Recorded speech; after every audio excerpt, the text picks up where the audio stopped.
है। हम ये चाहते हैं कि इंसाफ के तकाज़ों की तकमील की जाए। वो दस्तूर क्या, वो कानून क्या, वो मुल्क क्या, जहाँ पर इंसाफ के तकाज़ों की तकमील नहीं होती। अगर इंसाफ के तकाज़ों की तकमील नहीं होगी, मजबूर इंसान बगावत पर उठेगा और बगावत हिंदुस्तान में अमन को कायम नहीं होने दे सकेगी। वज़ीर बचाओ तहरीक चाहती है कि अगर देरपा अमन,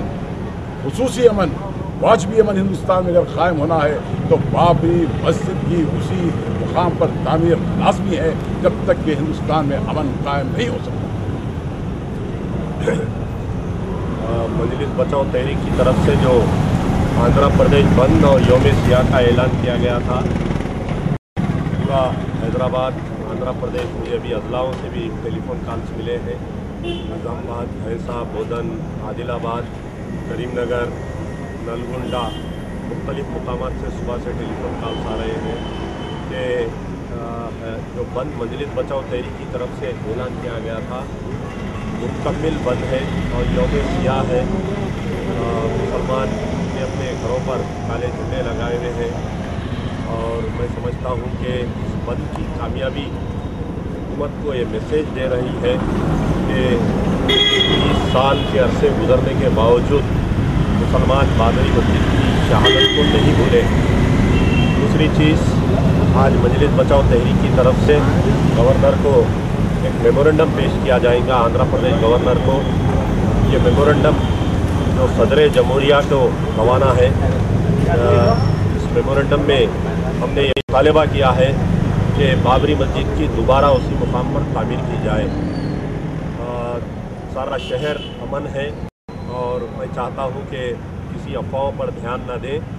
ताकि क्योंकि शरपसंद अनासिर, फ़िरका परस्त अनासिर अपनी अपनी दुकान चमकाने के लिए फिसाद बर्पा करना चाहते हैं, मुसलमानों को वरगलाना चाहते हैं, लेकिन अब तक तो शहर पूरा अमन है।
1992 को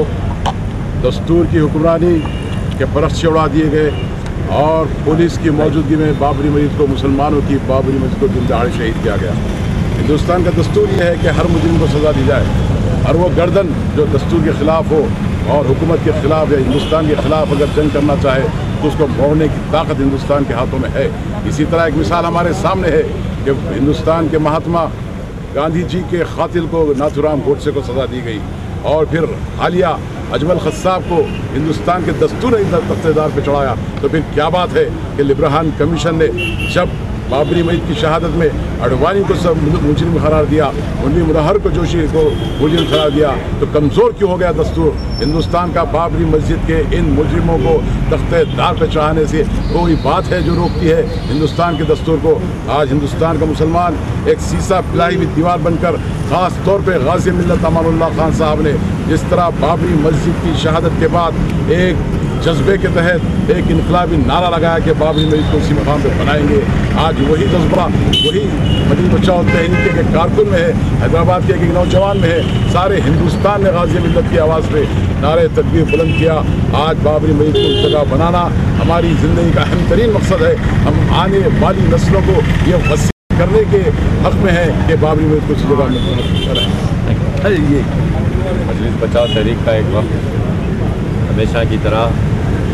आज गवर्नर पीएल नरसिम्हम को जो है एक मेमोरेंडम पेश करने के लिए राष्ट्रपति भवन आया है और हमने अभी गवर्नर साहब से मुलाकात किया। हर साल की तरह इस साल भी हमने मुतालबा किया जो बाबरी मस्जिद 450 साल पुरानी बाबरी मस्जिद जिसको कांग्रेस के दौर में मुकफ़ल कर दिया गया था 1949 दिसंबर में, और फिर मुसलमानों को नमाज़ पढ़ने की इजाज़त नहीं दी गई वहाँ पर। 1986 में जब पार्लियामेंट में शाहबानो केस के सिलसिले में मुस्लिम पर्सनल लॉ बिल पास की गई, उसके बाद हिंदुस्तान की अक्सरियत को खुश करने के लिए शिलान्यास का प्रोग्राम किया गया और फिर उसके बाद में 2 कमेटियाँ तश्कील दी गई मुसलमानों की तरफ से, बाबरी मस्जिद कोऑर्डिनेशन कमेटी, और फिर जो है ना हिंदुओं की तरफ से जो है कई कमेटियाँ बनी गई राम मंदिर की तामीर के लिए। लेकिन ये मसला चलता रहा। उसके बाद जब नरसिम्हा राव विराजमान हुए, वज़ीर आज़म बने हिंदुस्तान के, उन्होंने मुसलमानों की जो है ना कमेटी में करार डालकर एक्शन कमेटी बनाई जिसका सदर सलाहुद्दीन को बनाया गया। और उसके बाद नतीजा यही निकला कि जो है मुसलमान ये समझते रहे कि मस्जिद का तहफ़्फ़ुज़ होगा और मस्जिद जो है ना वहीं बाकी रहेगी, लेकिन नतीजा ये निकला 6 दिसंबर को बाबरी मस्जिद को शहीद कर दिया गया। 3 दिवाले गुंडागर्दी हुई और दुनिया टीवी पे देख रही थी क्या हो रहा है,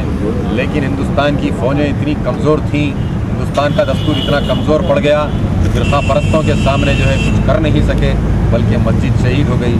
आज 30 साल का अरसा हो गया मस्जिद शहीद होके, लेकिन उसके बाद जो मुसलमानों पे मज़ालिम ढाए गए, जिन्होंने बाबरी मस्जिद की आवाज़ को सरबुलंद किया, असरन तामीर के लिए आवाज़ उठाई, उसमें पहला बंद आंध्र प्रदेश के अंदर मोहम्मद अमानुल्लाह खान ने ऐलान किया। उस बंद की मुखालिफत किसने किया? किसी गैर मुस्लिम तंजीम ने नहीं किया, बल्कि मजलिस इत्तेहादुल मुस्लिमीन के साबिक़ा सदर मरहूम सलाहुद्दीन अवैसी ने जो है 27 नवंबर को इजलास बुलाकर बंद की मुखालिफत किया और बाबरी मस्जिद की शहादत के अंदर जो मुलविस हाथ थे उसका सबूत यही फराहम किया कि बंद करने की ज़रूरत नहीं है। और इसी तरीके से 1996 तक मजलिस इत्तेहादुल मुस्लिमीन ने बाबरी मस्जिद का एहतजाजी जलसा नहीं किया, और आज इनको बाबरी मस्जिद याद आती है सिर्फ मुसलमानों को गुमराह करने के लिए। लेकिन तहरीक हमेशा जिद्दोजहद करते आ रही है, और जिस तरीके से मुस्लिम पर्सनल लॉ बोर्ड ने भी साजिश रचाई कि एक्सकवेशन के लिए जो है ना हाँ भरी, और एक्सकवेशन की बुनियाद के ऊपर जो है ना इलाहाबाद हाई कोर्ट ने हालिया में पार्टीशन डीड की तरह फैसला दिया। उस फैसले के लिए भी जो है ना मजलिस बचाओ तहरीक मुतालबा करती है सदर जमहूरिया से कि जो है ना एक स्पेशल बेंच कायम किया जाए, और एक जो जजेस ने ये फैसला दिया इलाहाबाद हाई कोर्ट में उसके खिलाफ में इम्पीचमेंट किया जाए, पार्लियामेंट में एक लेजिस्लेशन पास किया जाए, और सेकुलरिज्म के परचम को बुलंद करने के लिए हिंदुस्तान के अंदर असर उसी मुकाम पर बाबरी मस्जिद की तामीर की जाए। और मजलिस बचाओ तहरीक यही नारा देती रहेंगी और हमेशा जो है अपनी आखिरी सांस तक मुतालबा करते रहेंगी। आज हमारे दिल बहुत मखमूम है, अल्लाह का घर शहीद हो गया है, उसी सिलसिले के अंदर जो है हम हिम्मत नहीं आ रहे हैं। अल्लाह ताला की ज़ात से उम्मीद है एक ना एक दिन परवरदिगार आलम जो है हमारी जीते जी ज़िंदगी के अंदर हमारी आंखों को ये दिखा देगा कि उसी मुकाम पर बाबरी मस्जिद असर तामीर हो जाएगी। मजलिस बचाओ तहरीक की तरफ से जनाब आदम मलिक एडवोकेट साहब की क़यादत में एक वफद आज गवर्नर जनाब श्री JSL नरसिम्हम से मुलाकात किया और हमने एक मेमोरेंडम पेश किया कि उस मेमोरेंडम में मुतालबा है कि मुसलमानों की 400 साल कदीम बाबरी मस्जिद को, जिसको 6 दिसंबर 1992 को शहीद किया गया, उस मस्जिद को दोबारा मुसलमानों के हवाले इस जगह को किया जाए ताकि मस्जिद बनाई जाएगी और वहाँ पर फिर से हय्या अल सलाह हय्या अल फलाह की आवाज़ें गूंजे। हमने कहा कि बाबरी मस्जिद के इस डेमोलिशन से बाद से जितने भी वाक़यात हिंदुस्तान में पेश आए, चाहे वो करप्शन का वाक़या हो, चाहे वो कम्युनल राइट्स का वाक़या हो, हर वाक़ये में हिंदुस्तान की अदालत ने अपना फ़ैसला सुना दिया। लेकिन वाहिद मसला है जो बाबरी मस्जिद का, आज की तारीख तक हिंदुस्तान की अदालत फ़ैसला नहीं कर सक रही है। बावजूद इसके कि लिब्राहन कमीशन ने अपने तकरीबन 30,000 पेज की रिपोर्ट में ये वाज़ेह कर दिया कि बाबरी मस्जिद को एक मनसूबाबंद तरीके से शहीद किया गया और इसके लिए हिंदुस्तान की fascist तंजीमें RSS, BJP, Bajrang Dal, विश्व हिंदू परिषद, तमाम फाशिस्ट तंजीमें हिंदुस्तान की इसमें मुलविस थी एक मनसूबाबंद तरीके से। तो दूसरी तरफ आज की तारीख तक तो हमने मुतालबा किया कि हिंदुस्तान का कानून इतना मजबूत है कि एक तरफ नाथूराम गौडसे से लेके अजमल खसब तक जो भी हिंदुस्तान की सलामियत को तोड़ने की कोशिश करता है, जो भी हिंदुस्तान से बगावत करता है, जो हिंदुस्तान की एकता को तोड़ने की कोशिश करता है, उसको हिंदुस्तान का कानून फांसी की सज़ा सुनाता है। लेकिन बाबरी मस्जिद के खातिर आज ऐवान पार्लियामेंट में बैठते हैं, ये हिंदुस्तान के लिए एक शर्मनाक वाक़या है। दूसरी चीज़, जो इलाहाबाद हाई कोर्ट का जो अक्टूबर 2010 का इलाहाबाद हाई कोर्ट का जो फैसला है, जो जस्टिस DV शर्मा और जस्टिस गुप्ता का जो फैसला है, ये फैसला हिंदुस्तान की यानी हिंदुस्तान की जमहूरियत का यानी हिंदुस्तान की अदालत का फैसला नहीं है, ये आस्था की बुनियाद पे फैसला हुआ है। और इन दोनों जजों को पार्लियामेंट में इम्पीचमेंट मोशन लाते हुए आखिर क्या राज था जो इन्होंने ये फैसला दिया, आखिर क्या वजह थी इन्होंने ये फैसला दिया, हमने मुतालबा किया है। और मजलिस इत्तेहादुल मुस्लिमीन की तरफ से जो आज बंद का ऐलान किया गया है, यकीनन देर आए दुरुस्त आए, लेकिन यही मजलिस इत्तेहादुल मुस्लिमीन की क़यादत ने 28 नवंबर 1993 को,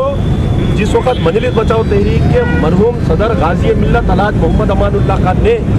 बंद का ऐलान किया था, तो 28 नवंबर के दिन इस बंद की मुखालिफत की गई और अपने अराकीन आमिला को इस बात का ऐलान किया गया कि जाकर बाज़ारें खुलाए।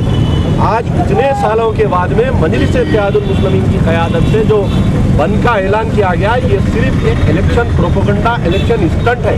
2014 का इलेक्शन स्टंट है। तो मेरा मुतालबा है कि हिंदुस्तान के मुसलमान 20 साल गुजरने के बावजूद आज की तारीख तक भी बाबरी मस्जिद के गम को हमने नहीं भूला है और बाबरी मस्जिद के गम हिंदुस्तान के मुसलमानों के सीने में ताज़ा है। हम वो उस गम को हम खिरोच कर ताज़ा रखना चाहते हैं ताकि बाबरी मस्जिद दोबारा मुकाम पर बने। आज जो आंध्र प्रदेश मजलिस बचाओ तहरीक की तरफ से आंध्र प्रदेश बंद और यौम सियाह का ऐलान किया गया था, मुकम्मिल पुरअमन है और मुकम्मिल है।